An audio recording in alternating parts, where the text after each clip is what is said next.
आप देख रहे हैं Doaba today news network TT news, सत्य समर्पण साहस। नमस्कार, यह है डीटी न्यूज नेटवर्क और आप देख रहे हैं द पत्रकार बाबू। मैं आपके साथ हिमांग चंद्र और कैमरे के पीछे जो है वो है सफल सोनी। बीते एक महीने से बीजेपी के पार्टी पदाधिकारियों, संघ पदाधिकारियों, नेताओं और मंत्रियों के बैठकों का दौर जारी है। इस बीच मुख्यमंत्री योगी आदित्यनाथ भी दिल्ली में प्रधानमंत्री मोदी, गृह मंत्री अमित शाह और भाजपा के राष्ट्रीय अध्यक्ष जेपी नड्डा से मुलाकात कर चुके हैं। इस सब के बीच तमाम तरह की अटकलें भी लगाई जा रही हैं और एक और कहानी सामने आ रही है। कुछ अखबारों ने सूत्रों के हवाले से खबर छापी है कि वर्ष 2022 में होने वाले विधानसभा चुनाव से पहले भाजपा अपने नेतृत्व में उत्तर प्रदेश का विभाजन कर अलग पूर्वांचल और बुंदेलखंड राज्य बनाने का विचार कर रही है। हालांकि इस पर भाजपा के किसी भी नेता या मंत्री का बयान नहीं आया है, लेकिन इतिहास के पन्नों को पलटकर देखें तो पता चलता है कि भाजपा हमेशा से छोटे राज्यों की पक्ष धर रही है। अटल बिहारी वाजपेयी की सरकार के समय ही मध्य प्रदेश से अलग होकर छत्तीसगढ़, उत्तर प्रदेश से अलग होकर उत्तराखंड और बिहार से अलग होकर झारखंड बना था। खैर, यूपी में अलग पूर्वांचल और बुंदेलखंड राज्य का मुद्दा नया नहीं है। इससे पहले नवंबर 2011 में तत्कालीन मायावती सरकार ने उत्तर प्रदेश को पूर्वांचल, बुंदेलखंड, पश्चिमी प्रदेश और अवध प्रदेश में बांटने का प्रस्ताव विधानसभा से पारित कर केंद्र को भेजा था, लेकिन तत्कालीन केंद्र सरकार ने राज्य के इस प्रस्ताव को वापस कर दिया था। इस प्रस्ताव के मुताबिक पूर्वांचल में 32, पश्चिमी प्रदेश में 22 और अवध प्रदेश में 14 और बुंदेलखंड में 7 जिले शामिल होने थे। लेकिन अभी जो बातें चल रही हैं उसमें यह दावा किया जा रहा है कि उत्तर प्रदेश 3 राज्यों में बटेगा। एक होगा उत्तर प्रदेश जिसकी राजधानी होगी लखनऊ, इसमें 20 जिले होंगे। यूपी के बंटवारे के बाद दूसरा राज्य बनेगा बुंदेलखंड जिसकी राजधानी होगी प्रयागराज, इसमें शामिल होंगे 17 जिले। तीसरा राज्य होगा पूर्वांचल जिसमें 23 जिले और इसकी राजधानी होगी गोरखपुर। अब हम आपको ये भी बताते हैं कि आखिर किसी राज्य के बंटवारे में किसकी क्या अहम भूमिका रहती है। किसी भी राज्य के बंटवारे में केंद्रीय गृह मंत्रालय की भूमिका अहम होती है। साथ ही उस राज्य के राज्यपाल भी गोपनीय रिपोर्ट केंद्र को भेजकर राज्य की बंटवारे की संस्तुति कर सकते हैं। चूंकि बंटवारे का प्रस्ताव राज्य के दोनों सदनों यानी विधानसभा और विधान परिषद के पास रहता है और केंद्र को भेजना होता है, लिहाजा विधानसभा अध्यक्ष की भूमिका भी जरूरी है। खैर, बुंदेलखंड एकल राज्य के निर्माण की प्रक्रिया जो है वो अभी हाल ही की नहीं है, बल्कि इसकी चिंगारी आज से 3 दशक पहले झांसी से वर्ष 1989 में शंकर लाल मेहरोत्रा ने पृथक बुंदेलखंड राज्य के आंदोलन का शंखनाद किया था। इसके बाद धीरे धीरे आंदोलन की चिंगारी इतनी तूल पकड़ी कि पूरा बुंदेलखंड आंदोलित हो उठा। वर्ष 1994 मार्च में 9000 कार्यकर्ताओं ने लोकसभा का घेराव किया। संसद के थाने में सभी की गिरफ्तारी हुई और मार्शलों द्वारा सभी गए। जुलाई 1995 में जंतर मंतर में धरना देकर 5000 से अधिक लोगों ने संसद का घेराव किया और गिरफ्तारी दी। मार्च 1997 में दिल्ली में ही 2000 से अधिक बुंदेलों ने पैदल मार्च करके प्रधानमंत्री और गृह मंत्री का पुतला फूका था। बदले में लाठीचार्ज हुआ और तमाम लोग घायल हुए। मई 1997 में लखनऊ में पृथक राज्य की मांग को लेकर विधानसभा का घेराव किया गया था। वर्ष 1998 के अप्रैल महीने में बुंदेलखंड मुक्ति मोर्चा ने आक्रामक आंदोलन निर्णय लिया था, जिसके तहत समूचे बुंदेलखंड में ट्रेन रोकी गई, गाड़ी ड्राइवरों और गेटमैनों का चरणबद्ध अपहरण किया गया, हजारों की गिरफ्तारियां हुई। आंदोलन के सूत्रधार शंकर लाल मेहरोत्रा पर रासुका के तहत कार्यवाही की गई और यहीं से आंदोलन की कमान को फिल्म अभिनेता राजा बुंदेला ने संभाली थी। आपको बता दें, राजा बुंदेला बॉलीवुड जगत के जाने माने फिल्म अभिनेता हुआ करते थे, लेकिन उन्होंने अपने अच्छे खासे बॉलीवुड करियर को लात मारकर बुंदेलखंड एकल राज्य के निर्माण के लिए आंदोलन किया। खैर, राजा बुंदेला ने इस आंदोलन को लेकर और सक्रियता तब दिखाई जब वर्ष 2012 में महोबा के पूर्व सदर विधायक छोटे लाल मिश्रा और बाबूलाल तिवारी ने कहा कि एकल राज्य के लिए आंदोलन मुंबई में बैठकर नहीं किया जाता, बल्कि जमीनी हकीकत पर उतरकर आंदोलन किया जाता है।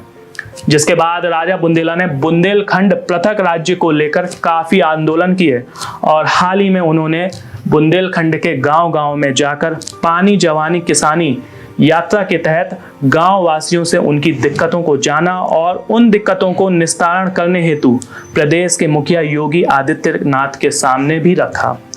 वर्ष 2004 में पृथक राज्य के संकल्प को लेकर पूरे बुंदेलखंड में रथ यात्रा निकाली गई। वर्ष 2007 में चित्रकूट से दिल्ली तक मशाल जनजागरण यात्रा निकाली गई। यात्रा के समापन पर यूपीए अध्यक्ष सोनिया गांधी द्वारा राज्य पुनर्गठन आयोग बनाने का आश्वासन मिला।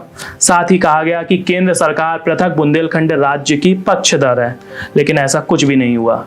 जनवरी 2008 में एक प्रतिनिधिमंडल ने प्रधानमंत्री से भेंट की तो आश्वासन मिला कि यूपी और एमपी से प्रस्ताव आने पर केंद्र सरकार तुरंत कार्यवाही करेगी।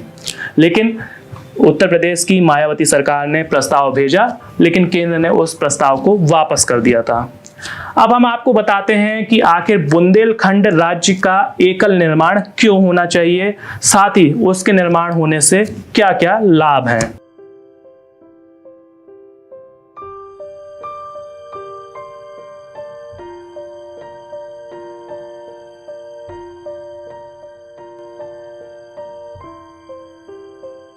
भारत की आबादी में बुंदेलखंड का हिस्सा 1/45वां है, किंतु कभी भी ऐसे संपूर्ण केंद्रीय बजट का 1/45वां भाग नहीं दिया गया। उत्तर प्रदेश के कुल क्षेत्रफल का हिस्सा 1/10 और आबादी 1/5 है, किंतु अनुपात में बुंदेलखंड संभाग को बजट आवंटित नहीं किया गया। मध्य प्रदेश में बुंदेलखंड का हिस्सा 1/4 है तथा आबादी 1/8 है, किंतु यहाँ भी इस अनुपात में कभी भी बजट का 1/4 हिस्सा नहीं दिया गया। जबकि इस क्षेत्र से सरकार को तेंदुपत्ता, ग्रेनाइट, हीरा पत्थर, सीमेंट पत्थर आदि के उत्खनन से करोड़ों रुपए की आमदनी व राजस्व के रूप में भी करोड़ों रुपए प्राप्त होते हैं।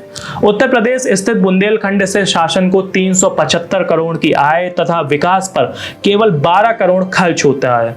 इसी प्रकार मध्य प्रदेश स्थित बुंदेलखंड से 550 करोड़ की आय तथा केवल 20 करोड़ रुपए व्यय होता है।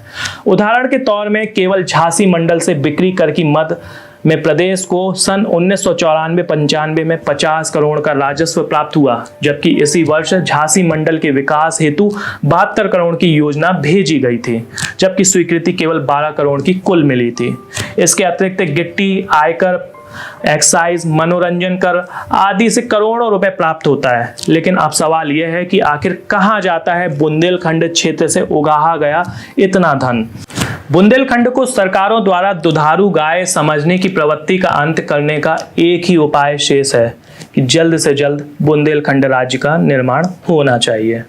अब हम आपको बताते हैं कि बुंदेलखंड राज्य के निर्माण होने से आखिर बुंदेलखंड के लिए क्या-क्या लाभ होंगे। बुंदेलखंड राज्य निर्माण होने पर हमारी अपनी विधानसभा, अपना पृथक बजट, अपनी अलग राजधानी व बुंदेलखंडी मुख्यमंत्री होगा। बुंदेलखंडी शासक व अधिकारी होंगे। राज्य निर्माण होने पर केंद्रीय सहायता, केंद्रीय बजट का राज्य अंश व विश्व बैंक की सहायता सीधे बुंदेलखंड को मिलेगी।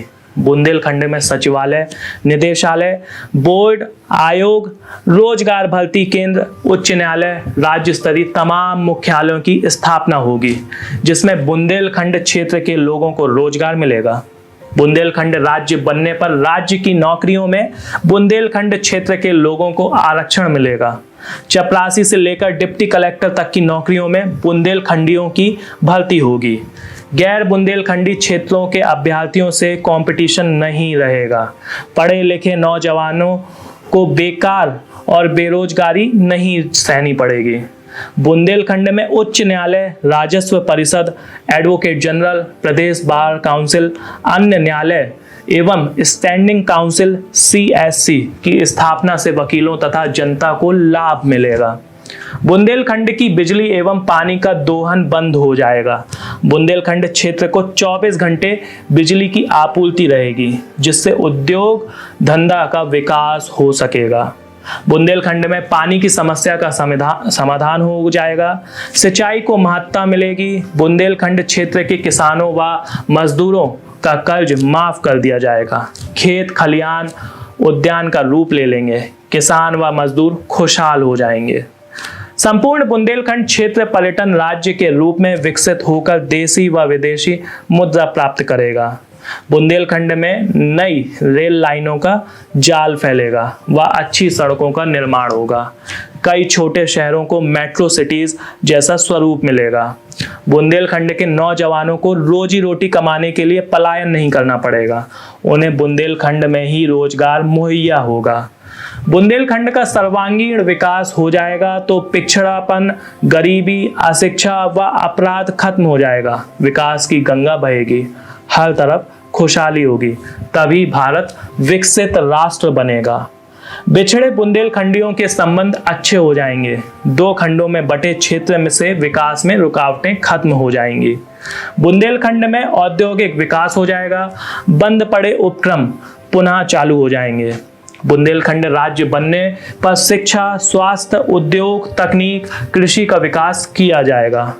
बुंदेलखंड क्षेत्र में रह रहे हर पेशे व हर तबके के व्यक्ति को बुंदेलखंड राज्य निर्माण से बहुत बड़ा लाभ होगा। आईआईटी, एम्स, आईआईएम, चिकित्सा तकनीकी व उच्च शिक्षा संस्थानों की स्थापना होगी। राज्य सरकार की स्टाम्प्स ड्यूटी के रूप में हमारे राज्य की राजस्व आय होगी। खनिज व वन संपदा का दोहन बंद होकर बहुत बड़ी मात्रा में राजस्व की आय होगी, जो आय बुंदेलखंड के विकास के लिए खर्च होगी। बुंदेलखंड के मुख्यमंत्री, मंत्री, विधायक, अधिकारियों व अन्य लोगों द्वारा बनाई गई विकास योजनाओं का क्रियान्वयन बुंदेलखंड की धरती पर ही होगा। हजारों एकड़ भूमि जो बंजर हो चुकी है, उसका समतलीकरण कर कृषि योग्य बनाया जाएगा। युवा वर्ग को काम की तलाश में पलायन नहीं करना पड़ेगा। बुंदेलखंड में उद्योग स्थापित हो जाएगा। उत्पादन इकाइयों की स्थापना होगी। बाबुओं, इंजीनियर, हर पेशे के कर्मचारी व मजदूरों के लिए बुंदेलखंड में रोजगार के लिए रिक्तियों की भरमार रहेगी। और बुंदेलखंड राज्य बनने के जो फायदे हैं वो बताए गए हैं इंजीनियर राजुल मिश्रा के द्वारा। तो हमने आपको अभी बताया कि आखिर बुंदेलखंड एकल राज्य का निर्माण क्यों होना चाहिए और इसके निर्माण होने से क्या क्या लाभ हो सकते हैं। अगर बुंदेलखंड राज्य का निर्माण होता है तो ये बुंदेलखंड के सभी विधायकों और सभी सांसदों के साथ साथ वर्तमान बुंदेलखंड विकास बोर्ड के अध्यक्ष और उपाध्यक्ष के लिए बहुत बड़ी उपलब्धि होगी। धन्यवाद।